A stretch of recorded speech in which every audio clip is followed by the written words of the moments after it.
Welcome back to Dish and Tell with KB. Today we are making a blueberry cheesecake focaccia that I have had saved on my For You page for months.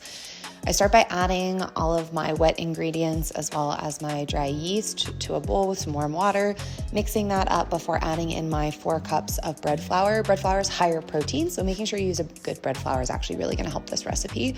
Once I got it into the right dough-like consistency, I covered it and left it for 15 minutes while I started to make my blueberry compote, which is just blueberries, lemon juice, and some maple syrup. I did end up adding a flour slurry as well, just to thicken it up a bit.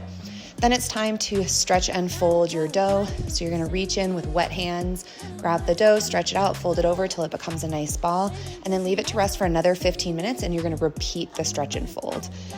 Once your bread has rested for a total of 30 minutes, you're gonna take it out, put it in a parchment-lined sheet pan covered with olive oil, stretch it out and fill it with that blueberry compote.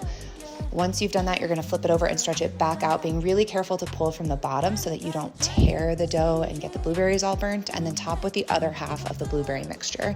Then cover that with parchment paper and another cooking sheet. Leave that to rest for an hour to 3 hours. Mine ended up closer to 3 hours because I got pulled into some work calls until it's really nice and fluffy.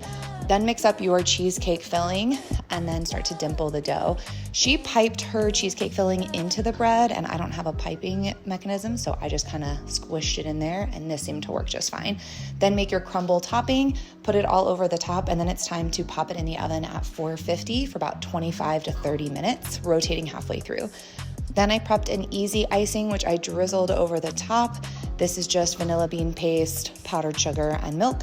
And oh my gosh, it looked amazing. I couldn't wait to try. I did not leave it for 20 minutes to rest. I just kind of dug right in, but it was top 3 things I've ever baked in my whole life. Like 100 out of 10 for this one. It was so good.